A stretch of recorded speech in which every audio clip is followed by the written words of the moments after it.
Νικόλ, ο Ανδρογέας πήρε το παιχνίδι, ισορρόπησε τη σειρά. Μας βγάλατε βέβαια την ψυχή για να γίνει αυτό. Πες μας δύο λόγια για το παιχνίδι.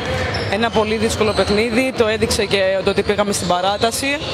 Παρ' όλα αυτά, με καλή άμυνα και κάποια κλεψίματα στο τέλος, καταφέραμε να κερδίσουμε. Κρατούσαμε το προβάδισμα, παρόλα αυτά είδαμε ότι χάθηκε. Τι έγινε εκεί και πώς ο Ανδρογέας κατάφερε να γυρίσει πάλι και στο έξτρα 5 λεπτό να βγει νικητής. Χάσαμε κάποια σημαντικά rebound σε αρκετά διαστήματα του παιχνιδιού και πολλά φάουλ από αυτά που κάναμε ήταν, για να μην πω όλα, σχεδόν όλα ήταν σε βολές. Φάγαμε πάρα πολλές βολές δηλαδή και μας κόστισε σε κάποια σημεία του παιχνιδιού.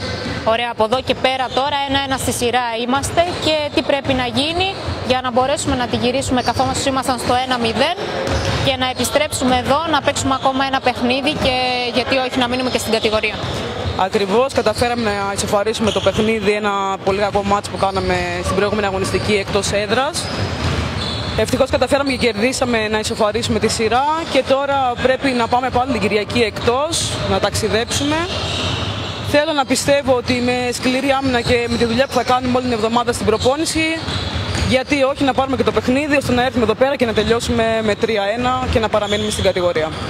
Τζένι, δεν θα ξεκινήσω από το παιχνίδι, θα ξεκινήσω από το γεγονός ότι μπήκες μέσα και παίξεις με θλάση. Δεν είναι ακόμα επιβεβαιωμένη η θλάση. Σίγουρα θα κάνω εξετάσεις, θα δούμε τι θα πούνε ο γιατρός και ο φυσικοθεραπευτής. Απλά είναι κρίμα γιατί εμείς οι αθλητές αυτά τα μάτς περιμένουμε, γι' αυτά παλεύουμε όλη τη χρονιά.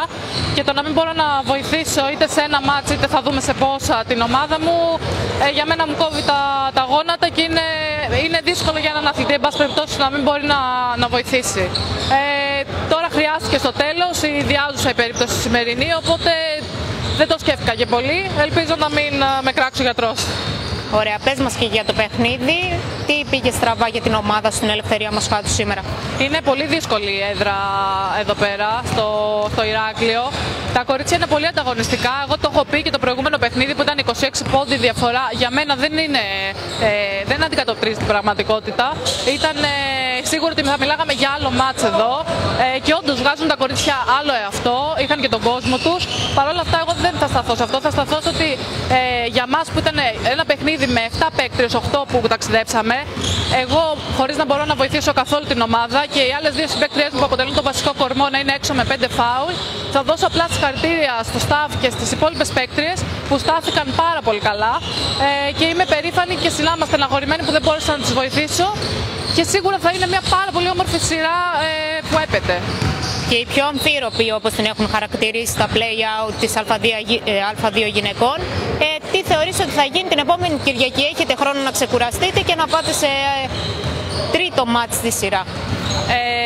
Πάλι θα μιλάμε για άλλο μάτς. Θεωρώ ότι κάθε Κυριακή δεν θα ξέρουμε τι θα γίνει, είναι όντως αμφίροπη σειρά. Είναι σειρά που μπορεί να πάει όντως και στα 5 παιχνίδια. Εμείς θέλουμε να το καθαρίσουμε όσο γίνεται πιο γρήγορα. Προφανώς η δυναμικότητα της αντιπάλης ομάδας δεν μας βοηθάει σε αυτό, μας σταματάει.